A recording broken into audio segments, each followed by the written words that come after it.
అండి యెహోషువ గ్రంథము 24వ అధ్యాయము 15వ వాక్యమును ధ్యానం చేద్దాం. యెహోషువ గ్రంథము 24వ అధ్యాయము 15వ వాక్యములో రాయబడిన మాటలు ఏమిటంటే, యెహోవాను సేవించుట మీ దృష్టికి కీడని తోచిన ఎడల మీరు ఎవరిని సేవించెదరో నది అద్దరిని మీ పితరులు సేవించిన దేవతలను సేవించెదరో అమోరీయుల దేశమున మీరు నివసించుచున్నారే వారి దేవతలను సేవించెదరో నేడే మీరు కోరుకొనండి.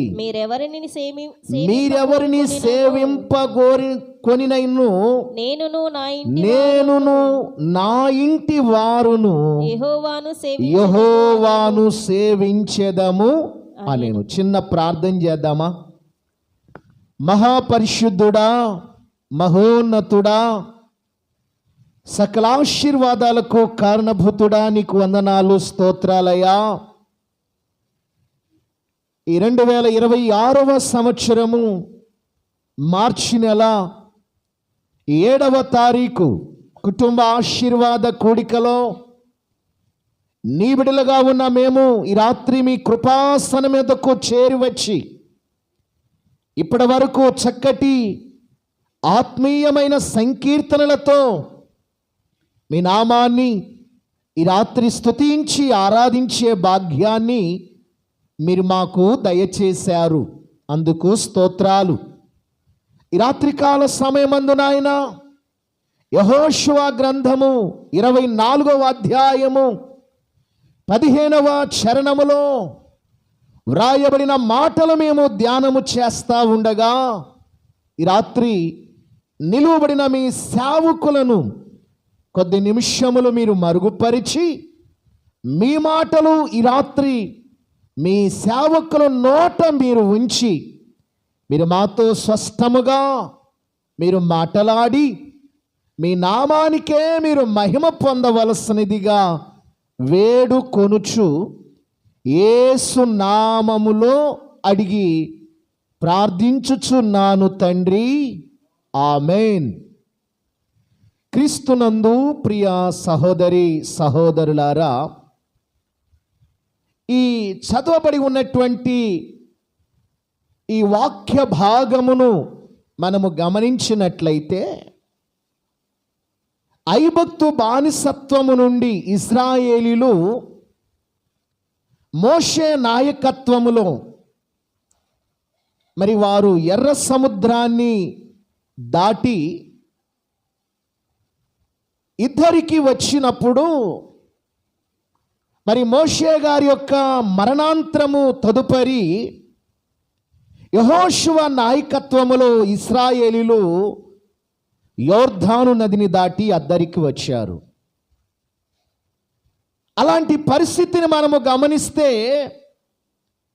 ఇక్కడ ఇశ్రాయేలీలు ఐగుప్తు దేశములో ఉన్నప్పుడు మరి ఎన్ని సంవత్సరాలు ఉన్నారండి ఇశ్రాయేలీలు ఐగుప్తు దేశములో? 430 సంవత్సరాల పాటు ఉన్నారండి.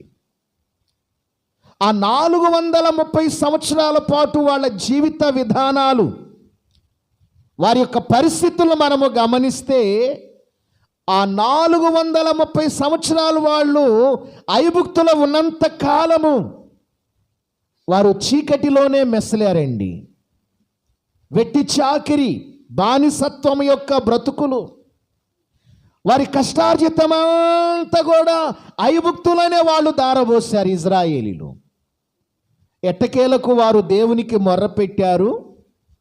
మొర్రపెట్టిన విధానాన్ని బట్టి దేవుడు మోషేని అహరోనును ఐగుప్తు దేశానికి దేవుడు వారి ఇరువురిని పంపించి ఆ చీకటి కొలిమి నుండి, ఐగుప్తు యొక్క పాపపు యొక్క బానిసత్వము నుండి దేవుడు వారిని విడిపించి పాలు తెరులు ప్రవహించే వాగ్దాన దేశానికి దేవుడు వారిని నడిపిస్తున్నాడు.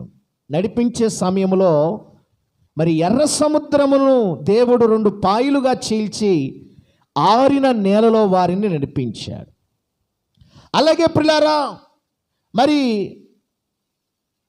ఇశ్రాయేలులు అరణ్య యాత్రలో పగలు వారికి అగ్ని మేఘస్తంభముగాను, రాత్రి వారికి అగ్ని స్తంభముగా ఉండి ఆ ఇశ్రాయేలు యొక్క ప్రయాణాల్లో కూడా దేవుడు వారికి ఎంతగానో సహాయము చేశాడు. తదుపరి మోషే మరణాంతరము ఇప్పుడు యెహోషువ నాయకత్వాన్ని వహిస్తున్నాడు ఇజ్రాయేల్ ప్రజలు నడిపించే విషయాల్లో. మరి మోషే ప్రియులారా, ఎర్ర సముద్రాన్ని మోషే ద్వారా దేవుడు ఇశ్రాయేల్ ప్రజలను దాటిస్తే యెహోషువ ద్వారా దేవుడు మరల యోర్దాను నదిని దాటించాడు. దేవునికే మహిమ కలుగునుగాక. హల్లెలూయా. అయితే అద్దరి నుండి ఇద్దరికి వచ్చారు ఇజ్రాయిల్ అందరూ కూడా. వారు దేవుణ్ణి సేవించే విషయాల్లో, వారు దేవుణ్ణి ఆరాధించేటువంటి విషయాల్లో మరి యెహోషువ వారితో మాట్లాడుతున్నాడు. ఏమంటున్నాడు? 15వ వాక్యాన్ని చదవండి. యెహోషువ గ్రంథము 24వ అధ్యాయము 15వ వాక్యము. యెహోవాను సేవించుట మీ దృష్టికి కీడని తోచిన ఎడల మీరు ఎవరిని సేవించు, ఒకవేళ మీరు ఎవరిని సేవిస్తారో నది అద్దరిని మీ పితరులు సేవించి, ఇదిగో మీ పితరులు సేవించిన దేవతలను సేవించుదురు. అమోరీల దేశమున మీరు నివసించుచున్నారే, వారి దేవతలను సేవించుదురు. నేడే మీరు కోరుకొనండి. మీరెవరిని, యెహోషువ అంటాడు ఇజ్రాయెల్ ప్రజలతో, మీరెవరిని సేవింపగోరుకొనినను నేనును నా ఏమంటున్నాడండి? మీరు ఎవరిని సేవింపగోరుతారో, అన్య దేవతలను సేవిస్తారా? ఐగుప్తు బానిసత్వము నుండి విడిపించినటువంటి సర్వ సృష్టికర్త అయిన దేవుణ్ణి మీరు సేవిస్తారా? అది మీకే ఛాయిస్ ఇస్తున్నాను. మీరు ఎవరిని సేవిస్తారో నాకు తెలియదు, మీరు ఎవరిని ఆరాధిస్తారో నాకు తెలియదు, మీరు ఎవరిని గణపరుస్తారో నాకు తెలియదు. అయినప్పటికీ కూడా యెహోషువ అంటాడు ఇజ్రాయేలుతో, ఏమంటున్నాడు? నేనును నా ఇంటి వారము యెహోవాను సేవిస్తాము మేము. దేవునికే మహిమ కలుగునుగాక. హల్లెలూయా. ఈ రాత్రి కాలమందు ప్రియులారా, ఈ కుటుంబ ఆశీర్వాద కూడికకు కూడి వచ్చిన మనమందరము, మరి మన కుటుంబాలు యెహోషువ కుటుంబం వలె ఆశీర్వదించబడాలి అంటే, యెహోషువ కుటుంబం వలె మన కుటుంబాలు కూడా ఈ రాత్రి దీవించబడాలి అంటే, మన కుటుంబాలు దినదినము ఫలభరితమైనటువంటి అనుభవాలలో మనము అనుభూతులను మనము పొందాలి అంటే, దేవుని ద్వారా ఈ రాత్రి ఈ కుటుంబ ఆశీర్వాద కూడికకు కూడి వచ్చిన మనము ఈ రాత్రి ఎవరిని మనము సేవించాలో మీకు తెలుసా? యెహోషువ అంటున్నాడు, నేనును నా ఇంటి వారము యెహోవాను సేవించెదము. ఎవరిని సేవిస్తానంటున్నాడు యెహోషువ? తన కుటుంబం అంతా కూడా కలిసి ఏమండి యెహోవాను సేవించెదము అంటున్నాడు. దేవునికే మహిమ కలుగునుగాక. తనొక్కడే దేవుణ్ణి సేవిస్తాను, నేనొక్కడనే దేవుణ్ణి ఆరాధిస్తాను, నేనొక్కడనే దేవుని సన్నిధికి వస్తాను, నేను ఒక్కడనే దేవుని మహిమపరుస్తాను అని యెహోషువ అనడం లేదు. యెహోషువ అంటున్నాడు, నేనును నా ఇంటి వారును యెహోవాను సేవించెదను అనడం వల్ల సేవించెదము అనే మాట బహువచనం. తాను తన ఇంటి వారందరూ కూడా కలిసి కుటుంబ సమేతముగా దేవుణ్ణి సేవిస్తున్నాడు. దేవునికే మహిమ కలుగునుగాక. హల్లెలూయా, హల్లెలూయా. ఈ కుటుంబ ఆశీర్వాద కూడికలో ఈ రాత్రి మనము కూడా దేవుని ద్వారా బలమైన ఆశీర్వాదాలు మనము పొందాలి అంటే, దేవుని ద్వారా ఉచితమైన కృపను మనము పొందాలంటే, ఆయన రెక్కల నీడలో కలిగే ఆరోగ్యాన్ని మనము పొందాలంటే, ఆయన ద్వారా కలిగే సమాధానాన్ని మనం ఈ రాత్రి పొందాలి అంటే, మనము మన కుటుంబం అంతా కూడా దేవుణ్ణి సేవించే వారిమై ఉండాలి. అలాంటి ఆశయము యెహోషువకు కలిగి ఉన్న ఆశయము, యెహోషువకు కలిగి ఉన్న ఆశ ఈ రాత్రి ప్రతి ఒక్కరిమి కూడా మన ఆధ్యాత్మికమైన జీవితాల్లో మనము కలిగి ఉండాలి. దేవునికే మహిమ కలుగునుగాక. హల్లెలూయా. యెహోషువ అంటున్నాడు ఇశ్రాయేలు ప్రజలతో, ఏమంటున్నాడు? ఇదిగో నేడు మీరు కోరుకొనండి. ఎవరిని కోరుకోమంటున్నాడండి? ఏమండి? యెహోవాను సేవించుట మీ దృష్టికి కీడని తోచిన ఎడల మీరు ఎవరిని సేవిస్తారో, నది అద్దరిని మీ పితరులు సేవించిన దేవతలను సేవిస్తారో, అమోరీల దేశమును మీరు నివసించుతున్నారు కనుక వారి దేవతలను మీరు సేవిస్తారు. నేడే మీరు కోరుకొనండి. ఏమి కోరుకోమంటున్నాడు? సేవించే విషయాల్లో ఎవరిని సేవిస్తారో, మరి ఎవరిని సేవించాలి, ఎవరిని మీరు ఆరాధించాలి, ఎవరిని మీరు గణపరచాలనుకుంటున్నారో అది మీరే కోరుకోండి. దేవునికే మహిమ కలుగునుగాక. హల్లెలూయా, హల్లెలూయా. ప్రియ సహోదరి సహోదరులారా, ఈ రాత్రి నేను మీకు ధ్యానము చేయబోతున్న ధ్యాన వాక్యం యొక్క మూల అంశం ఏంటంటే, ప్రభువును మనము ఎలా సేవించాలి, ప్రభువును మనము ఎలా సేవించాలి. సేవించడము అంటే ఏమిటి? ఎవరిని మనము ఈ రాత్రి సేవించాలి? సేవించే విషయాల్లో మనము ఎలా సేవించాలి?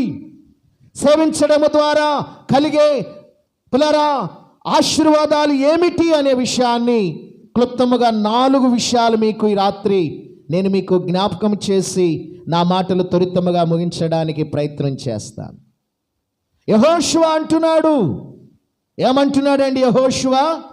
నేనును చెప్పాలి, నా ఇంటి వారము యెహోవాను సేవించెదము.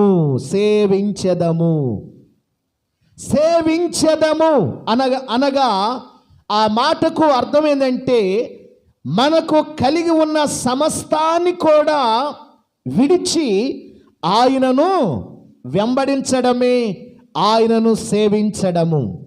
సేవించడము అనగా ప్రియులారా అర్థం ఏంటంటే, మనము ఏమి కలిగి ఉన్నామో, మనము కలిగి ఉన్న వాటన్నిటిని కూడా విడిచిపెట్టి, సమస్తాన్ని విడిచిపెట్టి ఆయనను వెంబడించడమే ఆయనను సేవించడము. చూడండి, యోహాను సువార్త 12వ అధ్యాయము 26వ వాక్యాన్ని చదువుకుందామా?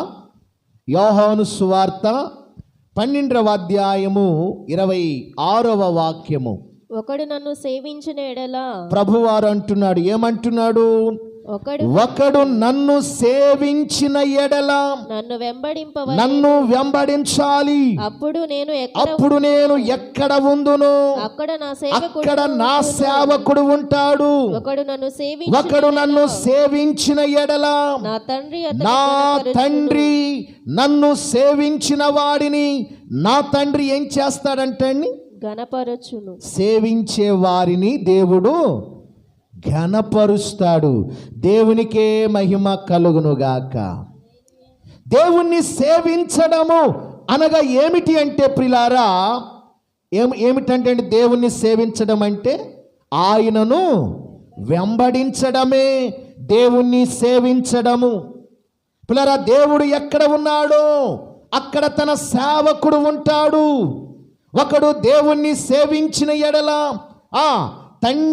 తండ్రి కూడా అతన్ని ఘనపరుస్తాడు. నీవు దేవుణ్ణి రాత్రి సేవిస్తే, ఈ రాత్రి నీవు దేవుణ్ణి వెంబడిస్తే, ఈ రాత్రి నీకు కలిగి ఉన్న సమస్తాన్ని కూడా విడిచిపెట్టి నీవు ఏమి కలిగి ఉన్నావో, ఈ రాత్రి నీవు ఆధ్యాత్మికమైన జీవితాల్లో ఏమేమి కలిగి ఉన్నావో, నీవు కలిగి ఉన్నవన్నిటిని కూడా విడిచిపెట్టి నీవు దేవుణ్ణి, సర్వసృష్టి కలిగిన దేవుని నీవు సేవిస్తే, ఈ రాత్రి నీవు ఆయనను వెంబడిస్తే, ఆయన ఎక్కడ ఉంటాడో ఆయన సేవకుడు అక్కడ ఉంటాడు. నీవు దేవుణ్ణి సేవిస్తే పరలోకములో ఉన్న నీ తండ్రి నిన్నేం చేస్తాడంటండి? నిన్ను ఘనపరుస్తాడు. దేవునికే మహిమ కలుగునుగాక. హల్లెలూయా, హల్లెలూయా. ఈ రాత్రి మనము దేవుణ్ణి సేవించడానికి వచ్చాము ఈ కుటుంబ ఆశీర్వాద కూడికకు. కనుక ప్రియులారా, ఈ రాత్రి మనము దేవుణ్ణి ఘనపరచడానికి వచ్చాము. ఈ రాత్రి నీవు నేను మనమందరము కూడా దేవుణ్ణి ఆరాధించడానికి వచ్చాము. ఆయన సన్నిధి ఎక్కడ ఉందో, ఆయన సన్నిధి ఎక్కడ ఉందో, ఆయన ఎక్కడ నివసిస్తూ ఉన్నాడో, ఆయన ప్రత్యక్షతను, ఆయన వెలుగును, మహిమను చూడడానికి ప్రభు సన్నిధికి నీవు నేను మనమందరము కూడా ఈ రాత్రి కూడి వచ్చి ఉన్నాం. అయితే మనలను బట్టి మనము దేవుణ్ణి రాత్రి సేవించడము ద్వారా, దేవుని రాత్రి మనము గణపరచడము ద్వారా దేవుడు ఏం చేస్తాడంటండి? దేవుడు తండ్రి మహిమ పరుస్తాడు. దేవునికే మహిమ కలుగునుగాక. బైబిల్లో రాయబడింది, నన్ను గణపరచు వారిని నేను చెప్పాలి. నన్ను గణపరిచే వారిని దేవుడు ఏం చేస్తాడంటండి? తిరిగి ఆయన కూడా నిన్ను ఘనపరుస్తాడు. కనుక దేవుని ద్వారా నీవు ఘనత, మహిమ, ప్రభావాలు నీవు పొందాలి అంటే, పిల్లరా, ఆయన ద్వారా నీవు ఘనత పొందాలంటే ఈ రాత్రి నీవు కూడా దేవుణ్ణి ఘనపరచాలి కదా. ఈ రాత్రి దేవుణ్ణి సేవించాలి కదా. ఈ రాత్రి దేవుని నీవు ఆరాధించాలి కదా. ఈ రాత్రి దైవ సన్నిధానమునకు భయభక్తులు కలిగి కూడి వచ్చి మనవపూర్వకముగా, హృదయపూర్వకముగా, ప్రాణాత్మ దేహాలు సజీవ యాగముగా దేవుని సన్నిధిలో విరిగి నలిగిన హృదయముతో ఆయన సన్నిధిలో నీవు సాష్టాంగపడి ఆయనను ఘనపరచాలి కదా. నీవు ఆయనను ఘనపరిస్తే ఆయన నిన్ను ఘనపరుస్తాడు. బైబిల్లో రాబడి, నన్ను మహిమపరిచే వారిని నేను మహిమపరుస్తాను అంటున్నాడు. దేవునికే మహిమ కలుగునుగాక. కనుక యెహోషువ ఇశ్రాయేలుతో అంటున్నాడు, మీరు యెహోవాను సేవించినా సేవించకపోయినా పర్వాలేదు, అయితే నేనును నా ఇంటి వారమందరిమి కూడా ఏమండి యెహోవాను మేము సేవిస్తాము. దేవునికే మహిమ కలుగునుగాక. హల్లెలూయా. ఈ రాత్రి ప్రియ సహోదరి, సహోదరుడా, నీవు దేవుణ్ణి ఎలాగో సేవించాలి అనగా చూడండి, మొట్టమొదటిగా రెండవ కీర్తన 11వ వాక్యాన్ని చూడండి. దేవుణ్ణి మనం ఎలా సేవించాలి? 2వ కీర్తన 11వ వాక్యము. భయభక్తులు కలిగి యెహోవాను సేవించండి. 2 గడగడ వణుకుచు సంతోషించాలి. యెహోవాను ఎలా సేవించాలి? రాత్రి ఏమండి, దేవుణ్ణి ఎలా సేవించాలి? బైబిల్లో రాయబడింది, భయభక్తులు కలిగి యెహోవాను సేవించాలి.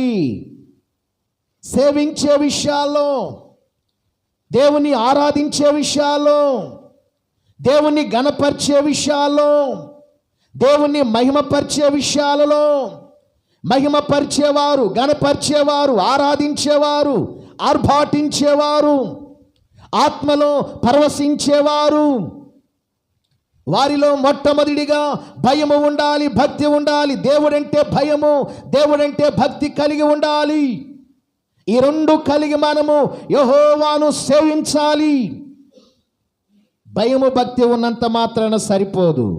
సేవించే విషయాల్లో ఎలా సేవించాలట? మనము గడగడ వణుకుచు సంతోషించాలట. ఆయనను సేవిస్తూ ఆయన ఆరాధిస్తూ మన ఆధ్యాత్మికమైన జీవితంలో గడగడ వణుకుచు ప్రభు సన్నిధిలో సంతోషించే వారిమిగా మనం ఉండాలి. దేవునికే మహిమ కలుగునుగాక. హల్లెలూయా, హల్లెలూయా. ప్రభువును ఎలా సేవించాలి అనగా మొట్టమొదటిగా భయభక్తులు కలిగి నీవు దేవుణ్ణి సేవించాలి. భయము ఉండాలి, భక్తి ఉండాలి. భయభక్తులు కలిగి మనము దేవుణ్ణి సేవించాలి.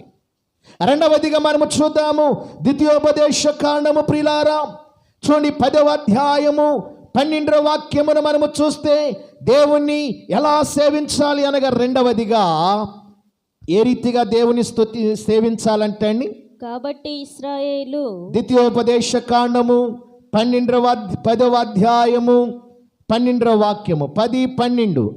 కాబట్టి ఇశ్రాయేలు నీ దేవుడైన యెహోవా భయపడి ఆయన మార్గములన్నిటిలో నడుచుచు ఆయనను ప్రేమించి నీ దేవుడైన యెహోవాను నీ పూర్ణ మనస్సుతోను ఎలా సేవించాలట? దేవుణ్ణి పూర్ణ మనస్సుతోను నీ పూర్ణ ఆత్మతోను సేవించి నీ మేలు కొరకు నేను నీకు ఆజ్ఞాపించుచు యెహోవా ఆజ్ఞలను కట్టడలను అనుసరించి నడుచుకొందునను మాటగాక నీ దేవుడని యెహోవా నిన్ను మరి ఏమి అడుగుచున్నాడు? దేవుడు ఏమి అడుగుచున్నాడు ఈ రాత్రి? ఈ కుటుంబ ఆశీర్వాద కూడికకు ప్రియ సహోదరి సహోదరుడా, కూడి వచ్చిన నిన్ను ఈ రాత్రి దేవుడు నిన్ను ఏమి అడుగుచున్నాడు? నన్ను సేవింపండి అని అడుగుచున్నాడు. నన్ను గణపరిస్తే నేను మిమ్మల్ని గణపరుస్తా. నన్ను సేవించండి. సేవించేవారు ఎలా సేవించాలో తెలుసా? ఒకటి, భయభక్తులు కలిగి సేవించాలి. రెండవదిగా పూర్ణ మనస్సుతో పూర్ణ ఆత్మతో మీరు నన్ను సేవించాలి. దేవుని సేవించే విషయాల్లో ఎలా సేవించాలంటే అండి, పూర్ణ ఆత్మతో సేవించాలి, పూర్ణ మనస్సుతో దేవుని సేవించాలి. ప్రాణాత్మ దేహాలు ఈ రాత్రి సజీవ యాగముగా దేవుని యొక్క సన్నిధిలో ప్రియులారా విరిగిన నలిగిన హృదయములతో దేవుని మనము సేవించబద్దులమై ఉన్నాము. అదే దేవుడు నిన్ను ఈ రాత్రి కోరుచున్నాడు. పరలోకములో ఉన్నటువంటి మన తండ్రి మన ద్వారా ఆయన ఏమి కోరుకుంటున్నాడు అంటే, ఇదిగో నన్ను నీవు సేవించుచున్నావా? మంచిది. ఎలా సేవిస్తున్నావు? ఏ విధంగా సేవిస్తూ ఉన్నావు? ఏ రీతిగా నీవు నన్ను ఆరాధిస్తున్నావు? నీ పూర్ణ హృదయముతో నన్ను సేవిస్తున్నావా? పూర్ణ మనస్సుతో నన్ను సేవిస్తున్నావా? ఎలా సేవిస్తున్నావు నీవు? నన్ను సేవించే విషయాల్లో నీకు భయము ఉందా? భక్తి ఉందా? నా సన్నిధంటే నీవు గడగడ వణుకుచు నన్ను ఆరాధిస్తున్నావా? ఈ రాత్రి దేవుడు ప్రతి ఒక్కరిని కూడా ఆయన ప్రశ్నించి అడుగుతున్నాడు. దేవునికే మహిమ కలుగునుగాక. హల్లెలూయా. ఎందుకు మనం ఈ రాత్రి దేవుని సేవించాలో తెలుసా? బైబిల్లో రాయబడింది. ద్వితీయోపదేశ కాండము 10వ అధ్యాయము ప్రియులారా 13వ వాక్యములో మనము చూస్తే, నీ మేలు కొరకు దేవుని రాత్రి మనం ఎందుకు సేవించాలో తెలుసా? నీ మేలు కొరకట. నీ మేలు కొరకు ఈ రాత్రి నేను ప్రకటిస్తున్న నా దేవుడు ప్రతి ఒక్కరికి మేలును అనుగ్రహించే దేవుడు. ఆయనను సేవించే వారిని ఆయన ఎన్నడూ విడిచిపెట్టే దేవుడు కాదు. ప్రతి ఒక్కరిని కూడా ఆదరించే దేవుడు, ప్రతి ఒక్కరిని కూడా ప్రేమించే దేవుడు, ప్రతి ఒక్కరిని కూడా కష్టాల్లో నష్టాల్లో వ్యాధుల్లో బాధల్లో సుఖాల్లో ఆయన నిన్ను దాటిపోయే దేవుడు కాదు. నీ మేలు కోరే దేవుడు, నీ సంతోషాన్ని కోరుకునే దేవుడు, నీ సుఖమును కోరుకునే దేవుడు. మరి ఆయనను ఈ రాత్రి నీవు ఎలా సేవిస్తున్నావు? పూర్ణ మనస్సుతో దేవుని సేవిస్తున్నావా? పూర్ణాత్మతో దేవుని సేవిస్తున్నావా? దేవుడు అదే కోరుకుంటున్నాడు. నన్ను సేవించేవారు పూర్ణ మనస్సుతో పూర్ణాత్మతో నన్ను సేవించాలి. అదే నేను మీలో నుండి కోరుకుంటున్నాను అంటున్నాడు దేవుడు. దేవునికే మహిమ కలుగునుగాక. హల్లెలూయా. ఇంకా ఎలా సేవించాలో తెలుసా దేవుణ్ణి? ఏమండి చూడండి, అపోస్తుల కార్యాలు 20వ అధ్యాయము, అపోస్తుల కార్యాలు 20వ అధ్యాయము 19వ వాక్యాన్ని చదువుకుందామా? 19వ వాక్యం. పౌలు అంటున్నాడు ఇక్కడ, ఏమంటున్నాడు?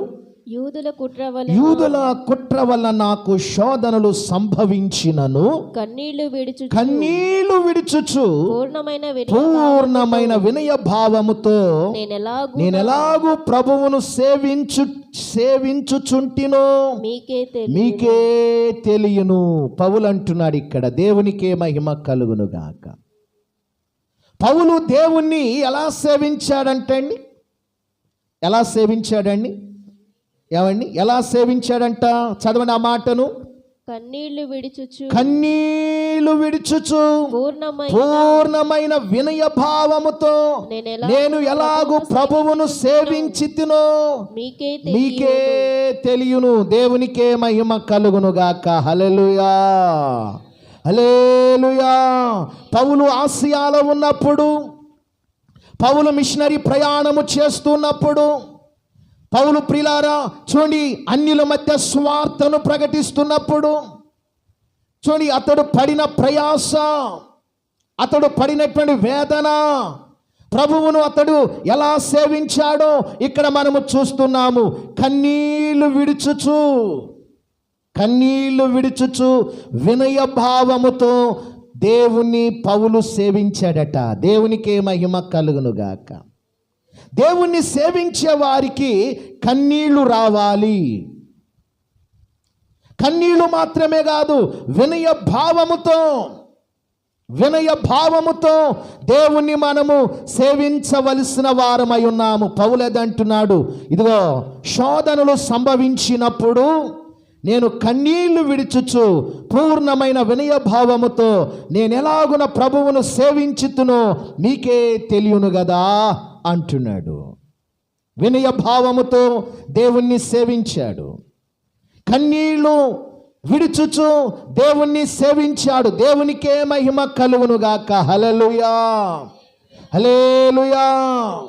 ప్రభునందు ప్రియులారా, రాత్రి కాలమందు ప్రభువును మనము ఎలాగూ సేవించాలి, ఆయన ఉన్నతమైన నామాన్ని మనం ఎలాగూ సేవించాలి, దేవుని మనము ఎలాగూ గణపరచాలంటే మనము కూడా పౌలు వలె మన ఆధ్యాత్మికమైన జీవితాల్లో ప్రతి దినము కూడా, అనుదినము, అనుక్షణము, క్షణక్షణము, ప్రతి క్షణము కూడా మన నిత్య జీవితంలో కన్నీరు విడుచుచు ప్రలాపిస్తూ దుఃఖపడుతూ ప్రియులారా చూడండి, పూర్ణమైన వినయ భావముతో ప్రభువును మనము సేవింపబద్ధులమై ఉన్నాము. దేవునికే మహిమ కలుగునుగాక. వినయ భావముతో దేవుణ్ణి మనము సేవించాలి. వినయము అంటే, ఆ మాటకు అర్థం ఏంటంటే మనలను మనము తగ్గించుకొని దేవుని మనము హెచ్చించుచు మనము ఆయనను సేవించాలి. బైబిల్ రాయబడిందిగా, తగ్గించబడువారు హెచ్చింపబడతారు. ఒకవేళ హెచ్చింపబడేవారు ఉన్నపాటున ఏమైపోతారట? తగ్గించబడతారు. తగ్గింపు, హెచ్చింపు ప్రియులారా చూడండి, అది దేవుడు మనకిచ్చాడు ఆ చాయిస్ను. నీవు దేవుని సన్నిధిలో ఎంతగా తగ్గించుకొని వినయ భావముతో ఉంటావో అలాగా ఉన్నవారిని దేవుడి కుటుంబ ఆశీర్వాద కూడికలో ఆయన దినదినము కూడా నీ కుటుంబాన్ని, నిన్ను ఆయన దినదినము కూడా హెచ్చించుతూ ఉంటాడు. దేవునికే మహిమ కలుగునుగాక. మన ఆధ్యాత్మికమైన జీవితంలో ఎంతగా వదిగి ఉంటామో ఆత్మీయ జీవితంలో దినదినము కూడా దేవుడు అంత ఎదుగుదలను దేవుడు మనకి అనుగ్రహిస్తాడు. దేవునికే మహిమ కలుగునుగాక. హల్లెలూయా. చూడండి, పౌలు యొక్క పరిచర్యను మనము చూస్తే ప్రియులారా చూడండి, పౌలు 14 సంఘాలను స్థాపించాడు. విరామము లేకుండా సువార్త పరిచర్య చేశాడు. పౌలు చేసినటువంటి పరిచర్య ఆ దినాల్లో మిషనరీ పరిచర్య. రాత్రనక పగలనక, ఎండనక వాననక, దివారాత్రులు పిల్లరా, సరైన వస్త్రాలు లేక, సరైనటువంటి నివాసాలు లేక, సరైన ఆహారము లేక, రైంభవళ్ళు కూడా దేవుని పని కొరకు ఎంతో ప్రయాసపడినటువంటి వాడుగా మనము చూస్తున్నాము. దేవునికే మహిమ కలుగునుగాక. ఎలా పరిచర్య చేశాడట పౌలు? కింద వాక్యం చదవండి, 20వ వాక్యం చదవండి. అపోస్తుల కార్యాలు 20వ అధ్యాయము 20వ వాక్యం చదవండి. మరియు ప్రయోజనకరమైనది ఏది దాచుకొనక బహిరంగముగా, ఇదిగో నా సువార్త పరిచర్యలో బహిరంగముగా, ఒకటి బహిరంగముగాను, రెండు ఇంటింటను మీకు తెలియజేయుచు బోధించుచు దేవుని ఎదుట మారు మనస్సు పొంది మన ప్రభువైన యేసు క్రీస్తునందు విశ్వాసముంచవలనని ఇదిగో నేను యూదులకును గ్రీసు దేశస్థులకును ఎలాగూ సాక్ష్యమించుచుంటినో ఇదంతా కూడా మీకు తెలుసు అంటున్నాడు పౌలు. పౌలు పడిన ప్రయాస అంతా ఇంత కాదు. విరామము లేకుండా ప్రయాస పడ్డాడు దేవుని పరిచర్యలో. దేవునికి మహిమ కలుగునుగాక. హల్లెలూయా. ఆయన ప్రయాస అంతా కూడా దేవుని ఎలా సేవించాడంటే పిల్లరా, వినయభావముతో దేవుణ్ణి సేవించాడు. తన్ను తాను తగ్గించుకున్నాడు. పౌలు సామాన్యమైనటువంటి వాడు కాదండి, గొప్ప ధనవంతుడండి పౌలు. వాళ్ళ తండ్రి గొప్ప వ్యాపారవేత్త, డేరాలు గుట్టి పిల్లరా అమ్ముకునేటువంటి ఓడల్లో పెద్ద వ్యాపారం. పౌలు నీలాంటి నాలాంటి సామాన్యమైన మనిషి కాదు, గొప్ప ధనవంతుడు. చూడు పిల్లరా, ఉన్నతమైన కుటుంబంలో పుట్టినటువంటి వాడు. అంత గొప్ప ధనవంతుడు దేవుని పని కొరకు, దేవుని సేవించే విషయాల్లో వినయము విధేయతలు చూపించాడు. దేవునికే మహిమ కలుగునుగాక. హల్లెలూయా. ఈ రాత్రి నీవు కూడా దేవుని ఎలా సేవించాలంటే వినయ భావముతో పౌలు వలె మనము కూడా దేవుణ్ణి సేవించాలి. ఐదవదిగా చూద్దాము. ఐదవదిగా ఇంకా దేవుణ్ణి ఎలా సేవించాలో తెలుసా? మొదటి సామ్యూయేలు గ్రంథము చూడండి. మొదటి సామ్యూయేలు గ్రంథము 12వ అధ్యాయము 24వ వాక్యము. మొదటి సామ్యూయేలు 12:24. ఆయన మీ కొరకు ఎన్ని గొప్ప కార్యములు చేసెను, ఎన్నో గొప్ప కార్యాలు చేసెను. అది మీరు తలంచుకొని మీరు యెహోవా యందు భయభక్తులు కలిగి నిష్కపటులై పూర్ణ హృదయముతో ఆయనను సేవించుట ఆవశ్యకము. దేవుని ఎలా సేవించాలంటే ఏమండి, దేవుణ్ణి ఎలా సేవించాలంటున్నాడు సమూయేలు ఇక్కడ ప్రవక్త. ఏమండి, నిష్కపటులై పూర్ణ హృదయముతో ఆయనను సేవించుట అవశ్యము. దేవునికే మహిమ కలుగునుగాక. అంటే సత్యముగా దేవుని మనము ప్రేమించాలి. మన దేవుడు సత్యవంతుడు, మన దేవుడు న్యాయవంతుడు, మన దేవుడు యథార్థవంతుడు, మన దేవుడు ప్రిలారా వర్తమాన భూత భవిష్యత్ కాలములలో ఆయన నిన్న నేడు ఏకరీతిగా ఉన్న దేవుడు. ఆయన మారని దేవుడు, మార్పు లేని దేవుడు. ఆయనే సజీవుడు, ఆయన సత్యవంతుడు. ఆయనకు పెట్టబడిన పేరేంటో తెలుసా? సత్యవంతుడు. సత్యమే ఆయన నోట వస్తాదే తప్ప అసత్యము తన జీవితంలో ఎప్పుడు కూడా మాటలాడిన వాడు కాదు. కనుక సత్యముగా దేవుని మనము ప్రేమించాలి, సత్యముగా దేవుని మనము సేవించాలి. రాత్రి దేవునికే మహిమ కలుగునుగాక. హల్లెలూయా. ఎలాగూ మనము సేవించాలో తెలుసా? యెహోషువ గ్రంథము ప్రియులారా 24వ అధ్యాయము మనము చూస్తే 15వ వాక్యములు మనము చూస్తే ఇంటి వారందరము కలిసి ఈ రాత్రి దేవుని మనము సేవించాలి. చదవండి ఆ మాటను. యెహోషువ గ్రంథము 24వ అధ్యాయము 15వ వాక్యము. యెహోవాను సేవించుట మీ దృష్టికి కీడని తోచిన ఎడల మీరు ఎవరిని సేవిస్తారో నది అద్దరిని మీ పితరులు సేవించిన దేవతలను మీ పితరుల సేవించిన దేవతలను సేవిస్తారేమో. అమోరీల దేశం, ఒకవేళ అమోరీల దేశమందు మీరు నివసించుచున్నారు గనుక వారి దేవతలను మీరు సేవిస్తారేమో. నేడు మీరు కోరుకోండి, ఇదిగో మీరు కోరుకోనండి. మీరు ఎవరిని సేవిస్తారో నాకు తెలియదు కానీ మీరు యెహోషువ అంటున్నాడు, నేనును నా ఇంటి వారము యెహోవాను సేవిస్తాము. ఇంటి వారందరూ కలిసి ఏం చేస్తున్నారంటే అండి, దేవుణ్ణి సేవిస్తున్నారు. దేవునికే మహిమ కలుగును గాక. యెహోషువ పిల్లరా బలమైనటువంటి తీర్మానము తన జీవితంలో చేసుకున్నాడు. మీరు ఎవరిని సేవిస్తారో, ఎవరిని ఆరాధిస్తారో, ఎవరిని గనుపరుస్తారో, ఎవరిని మహిమపరుస్తారో నాకు తెలియదు. అయినప్పటికీ నేను నా ఇంటి వారిని నేను ఒక తీర్మానం చేసుకున్నాం. నేను నాతో పాటు నా ఇంటి వారందరము కూడా కలిసి యెహోవాను మాత్రమే మేము సేవిస్తాము. దేవునికే మహిమ కలుగును గాక. హల్లెలూయా. బలమైనటువంటి తీర్మానం, సమర్పణతో కూడినటువంటి తీర్మానం, పట్టుదలతో కూడినటువంటి తీర్మానము, పట్టుదలతో ప్రియులారా దేవుణ్ణి సేవించాలి. ఈ యొక్క రాత్రికాల సమయమందు పట్టుదల ఉండాలి. దేవుణ్ణి సేవించే విషయాల్లో సంతోషముతో మనము దేవుణ్ణి సేవించాలి. దేవునికే మహిమ కలుగునుగాక. హల్లెలూయా. ఏక మనస్సుతో మనము దేవుణ్ణి సేవించాలి. ఏక హృదయముతో దేవుణ్ణి సేవించాలి. ఆత్మయందు తీవ్రత కలిగిన వారమై దేవుని మనము సేవించాలి. నిర్మలమైనటువంటి పిల్లరా మనస్సాక్షి కలిగి మనము దేవుణ్ణి సేవించాలి. దేవునికే మహిమ కలుగునుగాక. హల్లెలూయా. చివరిగా ఎలా దేవుణ్ణి సేవించాలో తెలుసా? ఈ రాత్రి నీవు నేను మనమందరం కూడా చూడండి. హెబ్రీలకు రాసినటువంటి పత్రిక 9వ అధ్యాయము 14వ వాక్యాన్ని చదువుకుందాం. హెబ్రీలకు రాసినటువంటి పత్రిక 9వ అధ్యాయము 14వ వాక్యము. నిత్యుడగు ఆత్మ ద్వారా తన్ను తాను దేవునికి నిర్దోషినిగా